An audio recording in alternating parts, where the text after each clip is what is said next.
भारतीय वजीर दिफा राजनाथ सिंह ने स्टेटमेंट दी है कि वह दिन दूर नहीं जब हमारा ही अंग पीओके स्वयं लौटकर कहेगा, मैं भारत हूं, भारत ही हूं, मैं वापस आऊंगा और वापस आया हूं। आपने शायद राजनाथ जी का बयान गौर से सुना नहीं या आपने अपनी उर्दू बीच में घुसा दी है। तरफ भारत में ही बीजेपी हुकूमत के अहम वुज़रा पाकिस्तान के खिलाफ सरेआम धमकियों पर उतर आए। आजाद कश्मीर पर हमले की धमकियां दी जाने लगी।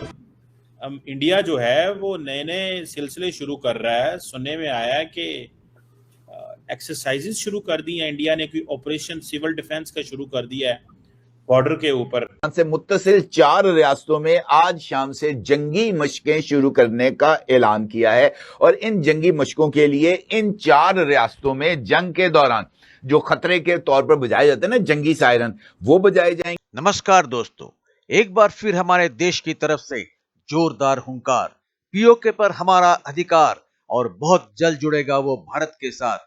भारत के इसी हुंकार की आवाज को सुनकर पाकिस्तान में फिर से फैल रहा डर का माहौल। चलिए देखते हैं पाक मीडिया में इस बात को लेकर क्या प्रतिक्रिया चल रही है और मिलते हैं वीडियो के अंत में अपनी बात लेकर। साथ ही अगर आपका दिल करे तो सब्सक्राइब और लाइक करके कमेंट में लिख दे जय हिंद। शायद वो अपनी मर्जी से चीजें करने का दिल रखते हैं। बिल्कुल होता रहा है जी। यहाँ पे तो यहाँ तक भी हुआ है कि खबर चल रही है टीवी पे और किसी ने फोन उठाया और कहा है कि भाई बंद करो इस खबर को, खबर बंद कर दी गई है। इस सूरत हाल में यह सवाल है और बहुत ही इंपॉर्टेंट सवाल है कि क्या भारत एक मर्तबा फिर पाकिस्तान पर हमले की तैयारी कर रहा है। पिछले तकरीबन अगर देखा जाए तो पिछले जब से ये हादसा, कश्मीर का हादसा हुआ है, जब से कंटिन्यूअसली नॉन स्टॉप स्ट्रेस में हूं। इस सूरत हाल में वो कौन सी कुव्वत है जो भारत को इस बात का यकीन दिला रही है कि पाकिस्तान पर चढ़ दौड़ो, दुनिया तुम्हारा बाल भी बाका नहीं कर साए। सबसे पहले आपको खबर दें, इलॉन मस्क ने सदर डोनाल्ड ट्रंप को बताए बगैर मुशीर का ओहदा छोड़ दिया। आज इंडिया उनके गले पड़ा हुआ है, इंडिया के अंदर उनकी तनकीद हो रही है। ट्रंप के टैरिफ प्लान को एक बहुत बड़ा झटका लग गया है। अमेरिका की कोर्ट ने फैसले पर रोक लगा दी है। अमेरिका की कोर्ट ने टैरिफ के फैसले को असंवैधानिक करार दे दिया है। इलॉन मस्क ने वाज़ेह किया था कि बिल में शामिल बाज़ उमूर से वो खुश नहीं है। और तीसरा, पुतिन के साथ इसको लगता था कि भाई मेरा पुराना आड़ी है, इसके कारण मैं प्रेसिडेंट बना हूं, तो अब उन्होंने पुतिन को कंट्रोल करने की कोशिश करी तो पुतिन आउट ऑफ कंट्रोल हो गए हैं। उन्होंने पूरा का पूरा युद्ध और तेज कर दिया है यूक्रेन के खिलाफ। वो अपनी माला आप जपते हैं, अपनी तारीफ खुद करते हैं, ब्रिलियंट, हर किसी को ब्रिलियंट कह के अपने आप को शाबाश दे रहे होते हैं। और अब इसके बुरे दिन शुरू होने वाले हैं। भारत की तरफ से तो यही कहा जा रहा है कि टेररिज्म पे बात होगी, कश्मीर पे बात होगी, इसके अलावा कोई बात नहीं होगी। तो वो कह रहे हैं कि पाकिस्तान और इंडिया का ये मामला जो है वो सेटल्ड हो गया है। आप इससे एग्री करते हैं? उनको यकीन कुछ ज्यादा ही है पूरा तमाद, या सिर्फ वो ऑप्टिक्स के लिए ये काम करते हैं? और पाकिस्तान की इतनी तारीफ क्यों? वो अपने लिए सारा काम करते हैं, वो यू टर्न्स भी लेते हैं। आज ये कह रहे हैं, कल को बिल्कुल पॉसिबल है कि वो कुछ और बात कर दें। जिस तरीके से ये जो जिहादी माइंडसेट हमने बनाया, उसको हमने ना सिर्फ ये कि बनाया बल्कि हमने उसको ये भी सिखाया कि आपने जो है वो जी जाकर जो है ना आपने किसी नॉन मुस्लिम को छोड़ना नहीं है। इलॉन मस्क ने रिजाइन कर दिया है डॉजे से और उसने बोल दिया वो कोई भी गवर्नमेंट का काम आगे से नहीं करेगा। डोनाल्ड ट्रंप के आसपास कैसे उसकी दुनिया जो है उसके पैरों के नीचे से खिसकती हुई दिखाई देती है। तो ये बहुत डेंजरस प्रोग्नोसिस है। भारत के अंदर ड्रिल शुरू हो गई हैं। पाकिस्तानी सीमा से सटे सभी राज्यों में मॉक ड्रिल होगी। कल शाम सीमावर्ती राज्यों में मॉक ड्रिल की तैयारी हो चुकी है, जहां गुजरात, राजस्थान, जम्मू कश्मीर में ये मॉक ड्रिल होगी। वो ये कह रही है इंडियंस को कि इंडियन स्टेट्स को कह रही है कि आप ड्रिल्स करें, मॉक ड्रिल्स करें, जिसमें बहुत सारी जो चीजें हैं सिविल डिफेंस के हवाले से लोगों को तैयार करना। It means there is a big war which is on the way. Start from the rear ये जो rear end of your air bases और बॉम्ब करते करते आके आएंगे, ये आपको तबाह करेंगे। ये करना ये चाहते हैं। इधर कुछ और कहानी हो गई है। जो अमेरिका का अदृश्य राज है, जो अमेरिका है, उन्होंने भारत को एक बहुत बड़ा ग्रीन सिग्नल दे दिया है कि पाकिस्तान को आप बकरा बनाओ, आप मुर्गी बनाओ, जो बनाना है बनाओ। It is like a full green signal. हमारी तरजीहात क्या है कि जब हमारी वॉर हुई या जब वॉर होनी है तो हमारे पास कितने फ्यूल हमारे पास बैठा हुआ है। तो मुनीर अकरम साहब ये बताइए कि भारत तो इस चीज के ऊपर तैयार ही नहीं है कि वो हमारे साथ टेबल पर आकर बैठे, और वजीर आजम साहब हमारे खुद भी कह रहे हैं कि भारत हमसे बातचीत करना ही नहीं चाहता।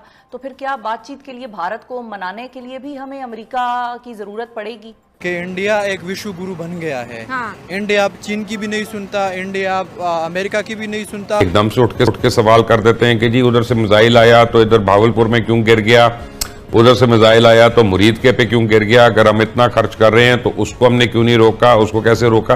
क्या एक नई जंग की तैयारी हो रही है, बड़ा हमले होने जा रहे, तो इससे भी लग रहा है। मजीद इसलिए ये एक मोहतात होने की रहने की जरूरत है कि देखें अभी न्यू वो जब वो कहते हैं दो चीजें वो कहते हैं, एक के लिए अब न्यू नॉर्मल है। तो जो मुरीद एयरबेस है वो मुरीद एयरबेस में क्या हुआ, वहां पर भी न्यूक्लियर आर्सेनल था और उस अंडरग्राउंड बंकर पे, उस अंडरग्राउंड स्टोरेज पे भारत ने एक स्ट्राइक मारी बंकर बस्टर बॉम्ब की। फिर उसके बाद ड्रोन्स आ गए हैं, उसके बाद यूएवीज अनमैन्ड व्हीकल्स आ गई हैं और उसके बाद मिसाइल्स आ गए हैं।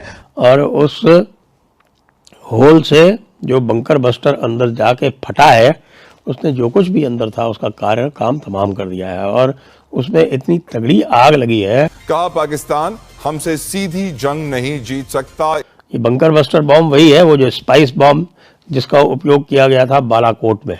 उसके बाद ऐसा लगा कि बहुत कुछ चेंज हुआ है। वहाँ पे वो डर्टी बॉम्ब वाला कोई सिनेरियो बन गया है, अब उसमें कोई आ जा नहीं सकता। अंदर भी जो था, जो लोग थे वो उसी के अंदर कुक हो गए। ये कहा है उन्होंने कि अगर कोई कश्मीर के अंदर दहशतगर्दी का वाकया होता है तो वो उसका बदला जंग की सूरत में लेंगे। वो इन चीजों पे है कि मतलब फाइटर जेट्स हो या फिर ऐसी लेटेस्ट टेक्नोलॉजीज हो, ड्रोन में हो, एयर डिफेंस सिस्टम में हो। सबसे अधिक जो मैं इस समय क्रेडिट दूंगा वो दूंगा भारत की मिलिट्री इंटेलिजेंस को, क्योंकि उन्होंने ऐसे पिन पॉइंट कर। तो दोस्तों, वीडियो के शुरुआत में ही आपने देखा कि भारत के रक्षा मंत्री राजनाथ सिंह ने बड़े तीखे शब्दों में कह दिया है कि पाकिस्तान ने जो कश्मीर का हिस्सा हड़प कर रखा हुआ है, उस क्षेत्र के लोग भी हमारे भारत के विशाल परिवार का हिस्सा हैं। लेकिन अब वो दिन दूर नहीं है कि जब वहां के लोग भी भारत के विशाल मूल धारा के साथ मिलकर इस देश के परिवार का अंग बन जाएंगे। और ऐसा दिन भी दूर नहीं है जब वो खुद ही पाकिस्तानी जंजीरों को तोड़कर भारत के फल्गु धारा में शामिल हो जाएंगे। पाकिस्तान ऑक्युपाइड कश्मीर के लोग भारत के अपने लोग हैं, हमारे भाई हैं।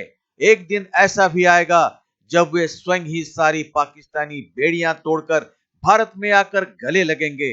राजनीतिक और भौगोलिक रूप से बिछड़े हमारे ये भाई अपने अंतरात्मा की आवाज सुनकर आ मिलेंगे अपनी धरोहर के साथ, भारत के साथ।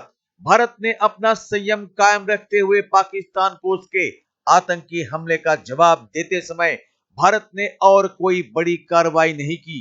भारत ने अपने संयम से आतंकवाद के खिलाफ अपनी रणनीति और प्रतिक्रिया को एक संयमित स्पष्ट रूप से निर्धारित और अभिव्यक्त किया है। भारत ने यह फिर साफ शब्दों में बता दिया, पाकिस्तान से वार्तालाप केवल आतंकवाद और पीओके के विषय को लेकर ही हो सकती है। इधर अमेरिका के प्रेसिडेंट ट्रंप की मुश्किलें बढ़ाते हुए दुनिया के सबसे धनी व्यक्ति एलन मस्क ने गुरुवार सुबह सोशल प्लेटफॉर्म के एक्स हैंडल पर यह जानकारी दी कि उन्होंने ट्रंप प्रशासन के साथ अपने सारे संबंधों को निलंबित कर डाला है। उन्होंने ये बताया कि अमेरिका के स्पेशल गवर्नमेंट एम्प्लॉय के तौर पर उनकी अपनी कार्यकाल की अवधि को वो समाप्त कर रहे हैं। तो आज बस इतना ही, मिलते हैं अगली वीडियो में। तब तक जय हिंद, जय भारत।